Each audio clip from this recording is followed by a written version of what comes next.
Hello welcome back to the channel. और आज हम पढ़ाएंगे क्लास 6 की एक्सरसाइज नंबर 12.2। लास्ट टाइम ने 12.1 पूरी कंप्लीट कर दी थी। अब हम करेंगे 12.2 के क्वेश्चन नंबर 1 से। क्वेश्चन नंबर 1 है हमारा, determine if the following are in proportion. हमें बताना है ये जो नंबर्स हैं क्या वो प्रोपोर्शन में है। अब हम कैसे बताएंगे, हम ये क्या कर लेंगे, जो पहले दो नंबर्स हैं इनको एक साथ ले लिया, फिर बाद के दो नंबर्स हैं इनको एक साथ ले लिया। 15, 45, 40, 120। अब क्या करेंगे, हम इन दोनों को रेशो में रख देंगे। तो 15, इन दोनों का रेशो निकालने के लिए हमने किया 15/45। 15/45 हो जाएगा हमारा, दोनों 5 से कट रहे हैं, 5 3 जा 15, 5 9 जा 45, 3 1 जा 3, 3 3 जा 9। बचा हमारा यहाँ पे 1/3। अब 1/3 बचा तो ये बन जाएगा रेशो 1:3।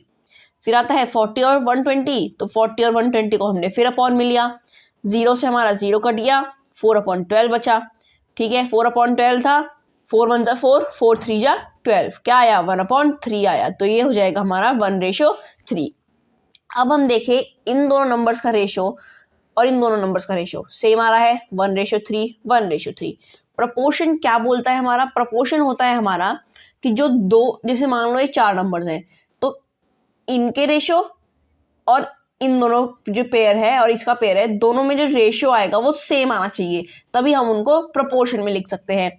जैसे यहाँ पे आया 1:3 1:3, तो ये 1:3 इज प्रोपोर्शन टू 1:3, मतलब 1:3 प्रोपोर्शन में है 1:3 के साथ। अब इस 1:3 को हम 15/15:45 भी लिख सकते हैं। ठीक है, तो हमने यहाँ पे लिखा 15/15:45। और इस 1:3 का कहाँ से आया, ये वाला 1:3 आया 40:120 से।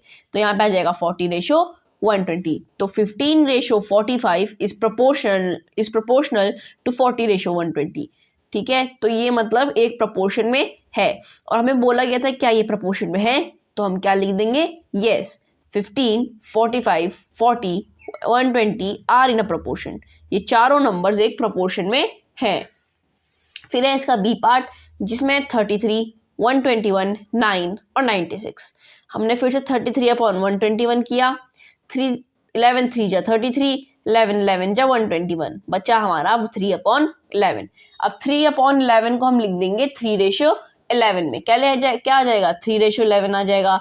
फिर है 9/96, तो दोनों 3 से कट रहे हैं हमारे, 3 1 जा 3, 3 3 जा 9, 3 2 जा 6, यहाँ पे आया 32। क्या आया 3/32। तो अब हम 3/32 और कट सकता है, नहीं कट सकता है, दोनों में सेम फैक्टर नहीं आते। और तो ये हो जाएगा हमारा 3:32।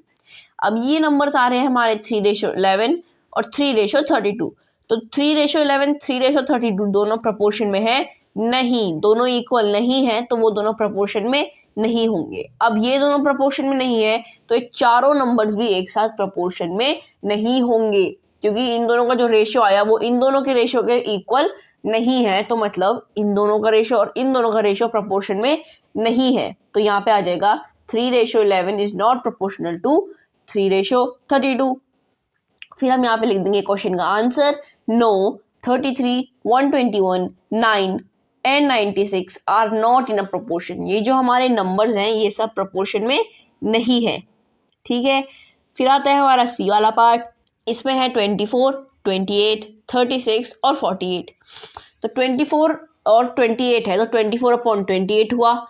24/28 को अगर हम काटें, इसकी सिंपलेस्ट फॉर्म में लाएं, ये बन जाएगा 6/7। तो 6/7 को हम लिख देंगे 6:7। और 36/48 को अगर हम सिंपलेस्ट फॉर्म में लाएं तो वो आ जाएगा 6/8। तो यहाँ पे आ गया 6:8। 6:7 और 6:8 है एक साथ, तो क्या ये दोनों प्रोपोर्शन में है, ये दोनों इक्वल नहीं है, तो मतलब ये दोनों प्रोपोर्शन में भी नहीं होंगे। जिससे हमारा आंसर आता है कि 6:7 इज नॉट प्रोपोर्शनल टू 6:8। तो no 24, 28, 36 and 48 are not in a proportions. ये नंबर जो है ये प्रोपोर्शन में नहीं है। फिर है डी पार्ट, जिसमें 32, 48, 70 और 210। तो 32/48 किया, इसकी सिंपलेस्ट फॉर्म आएगी हमारी 2/3। तो 2/3 को हम रेशो में लिखेंगे 2:3।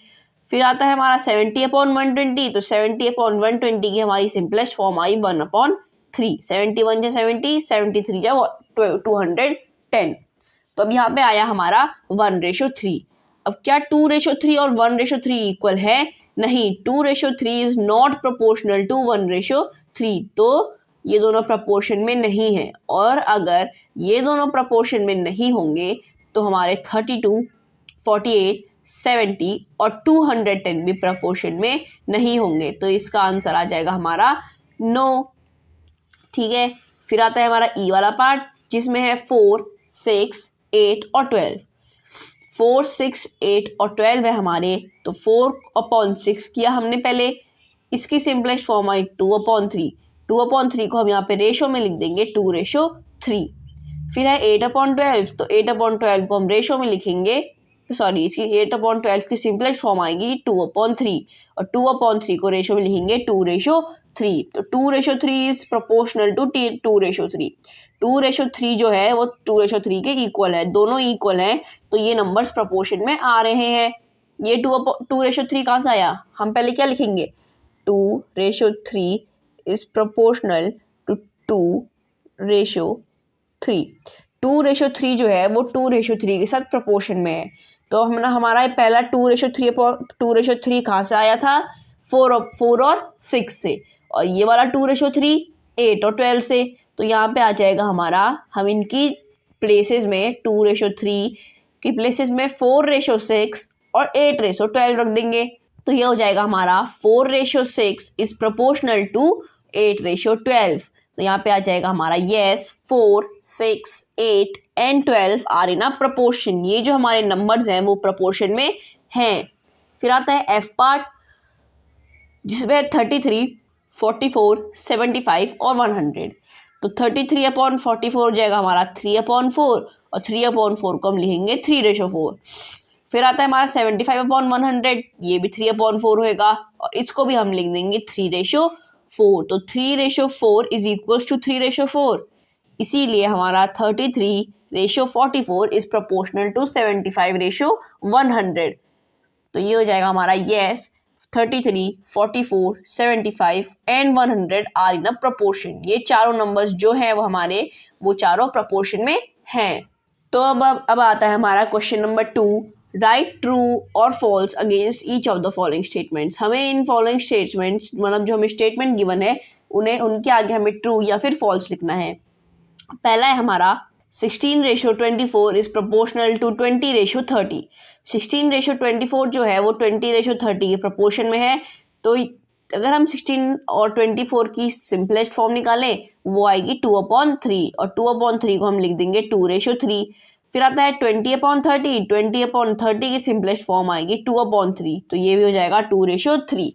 तो 2:3 और 2:3 आया। अब क्या 2:3 और 2:3 इक्वल है? तो ये दोनों नंबर्स प्रोपोर्शन में है, मतलब दोनों जो रेशियोज आए हमारे दोनों प्रोपोर्शन में आए, तो ये वाली स्टेटमेंट हमारी सही है। तो यहाँ पे आ जाएगा ट्रू। ठीक है, ट्रू आ जाएगा यहाँ पे। फिर बी वाली स्टेटमेंट है हमारी 21:6 इज प्रोपोर्शनल टू 35:10। 25:6 35:10 के प्रोपोर्शन में है। तो 21 पहले हम 21:6 को सिंपलेस्ट फॉर्म में करेंगे, जो कि हो जाएगा हमारा 21/6 होएगा, और 21/6 से आता है हमारा 71:2। क्या आता है? 7:2। फिर आता है 35/10। तो 35/10 की भी सिंपलेस्ट फॉर्म आती है 7/2, और इससे आया हमारा 7:2। तो 7:2 7:2 के इक्वल है। तो ये दोनों रेशियोज हो जाएंगे हमारे प्रोपोर्शन में। तो ये वाली स्टेटमेंट भी है हमारी ट्रू हो जाएगी। क्या हो जाएगी? ट्रू हो जाएगी, सही हो जाएगी। फिर आती है सी वाली स्टेटमेंट, इसमें है 12:18 इज प्रोपोर्शनल टू 28:12। 12:18 जो है वो 28:12 के इक्वल है, मतलब प्रोपोर्शन में है। तो ये हो जाएगा 12:18 की 12/18 की सिंपलेस्ट फॉर्म आती है 2/3, और 28/12 की 7/3। तो 2:3 और 7:3 आए हमारे दो रेशियोज, मतलब इस रेशियो का सिंपलेस्ट आया हमारा 2:3, और इस रेशियो का सिंपलेस्ट आया हमारा 7:3। तो 2:3 और 7:3 इक्वल होते हैं? नहीं होते हैं। तो यहाँ पे आ जाएगा, तो क्या होएगा? ये दोनों भी हमारे प्रोपोर्शन में नहीं होंगे, ये दोनों रेशियो भी प्रोपोर्शन में नहीं होंगे, इसलिए यहाँ पे आ जाएगा हमारा फॉल्स। ठीक है, फिर आता है हमारा डी पार्ट जिसमें है 8:9 इज प्रोपोर्शनल टू 28:27। 8:9 जो है वो हमारा 28:27 के प्रोपोर्शन में है। तो 8:9 को हम लिख देंगे 8/9। अब देखते हैं क्या है सिंपलेस्ट फॉर्म में कट हो रहे हैं, नहीं, तो हम इनको डायरेक्टली 8:9 ही लिख देंगे। और 24/27 है तो इसकी सिंपलेस्ट फॉर्म आती है 8/9 और 8/9 को हम लिखेंगे 8:9। तो 8:9 इज इक्वल्स टू 8:9। तो यहाँ पे हो जाएगा हमारा ट्रू। दोनों जो नंबर्स हैं, दोनों जो रेशियोज हैं हमारे, वो एक प्रपोर्शन में है। ठीक है, फिर आता है हमारा ई वाला पार्ट। तो ई वाले पार्ट में क्या है, 5.2 रेशियो 3.9 इज प्रोपोर्शनल टू 3:4। जो हमारा 5.2 और 3.9 है, जो रेशियो आएगा उनका, वो 3:4 के रेशियो के प्रोपोर्शनल में आएगा। तो हम कैसे निकालेंगे, हम निकालेंगे 5.2 और 3.9 को हम क्या करेंगे, प्रोपोर्शन में चेंज करेंगे। कैसे, हमने क्या करा, यहाँ के दोनों डॉट मूव कर दिए। हम क्या करते हैं, हम दोनों नंबर्स को इक्वल रखने के लिए अगर हमने इधर 10 मल्टीप्लाई किया तो हम नीचे भी 10 मल्टीप्लाई करेंगे। अगर ऊपर 100 किया तो नीचे भी 100 करेंगे। तो हमने क्या किया, ताकि इसका रेशियो बिगड़े ना, मतलब रेशियो सेम रहे, इसके जो रेशियो सेम रहे, हम दोनों तरफ 10 मल्टीप्लाई कर देंगे। और हमने 10 मल्टीप्लाई क्यों किया, ताकि जो ये डॉट्स हैं, वो ये जो पॉइंट्स हैं वो हट जाए। क्योंकि अगर हम मल्टीप्लाई करते हैं 10 तो क्या होता है, पॉइंट एक नंबर इधर मूव कर जाता है। तो अगर हमने दोनों तरफ 10 मल्टीप्लाई किया तो 5.2 बन जाएगा हमारा 52 और 3.9 बन जाएगा हमारा 39। तो फिर ये हो जाएगा हमारा 52/39। और 52/39 की हमारी जो सिंपलेस्ट फॉर्म आती है वो आती है 4/3। तो यहाँ पे आ जाएगा 4:3। इसका जो रेशियो आया वो आया है 4:3। और फिर अगला वाला जो है 3/4, वो तो पहले से ही अपनी सिंपलेस्ट फॉर्म में है, तो हम उसको लिख देंगे 3:4। अब यहाँ मैं 4:3 और 3:4, तो क्या ये दोनों इक्वल हैं, नहीं। अब आप बोलोगे देखो यहाँ पे 4 और 3 हैं दोनों तरफ, तो ये इक्वल क्यों नहीं हुआ। जो रेशो होता है हमारा, उसमें दोनों नंबर्स एक जैसे होने चाहिए। यहाँ पे 4 पहले आया है और यहाँ पे 3 पहले, इधर 3 रेशो के बाद आया है और इधर 4 आया है रेशो के बाद। तो मतलब इन दोनों का जो रेशो हो जाएगा वो चेंज हो जाएगा, उल्टा हो जाएगा। भले ही नंबर्स दिखने में सेम हो पर दोनों का रेशो काफी डिफरेंट होता है। तो यहाँ पे हो जाएगा फॉल्स, ये दोनों प्रपोर्शन में नहीं है। फिर आता है हमारा डी पार्ट जिसमें है 0.9 रेशो 0.36 इज प्रोपोर्शनल टू 10:4। इसमें बोला गया है हमें जो 0.9 और 0.36 है वो 10:4 के इक्वल है, मतलब प्रोपोर्शन में है। तो हम क्या करेंगे, इसमें भी हम सेम कर देंगे। 0.9/0.36 किया। इस बार हम क्या करेंगे, अगर हमने दोनों तरफ 10 मल्टीप्लाई किया तो ये 0.9 तो 9 बन जाएगा, लेकिन 0.36 3.6 रह जाएगा। तो यहाँ पे अभी भी पॉइंट रहेगा। तो हमें क्या करना है, हमें दोनों को प्रॉपर नंबर्स में लाना है। तो हम क्या करेंगे, हम 100 मल्टीप्लाई कर देंगे ऊपर और नीचे दोनों तरफ।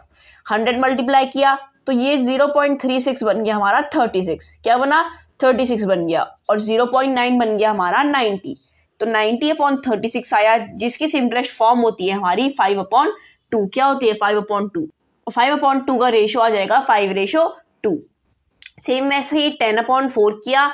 10/4 की भी सिंपलेस्ट फॉर्म आती है 5/2 और 5/2 को हमने लिख दिया 5:2। तो अब हम देखें 5:2 और 5:2 दोनों इक्वल हैं, तो मतलब ये दोनों नंबर्स जो होंगे वो प्रोपोर्शन में होंगे। ठीक है, दोनों नंबर्स प्रोपोर्शन में हैं, तो इसका आंसर आ जाएगा ट्रू।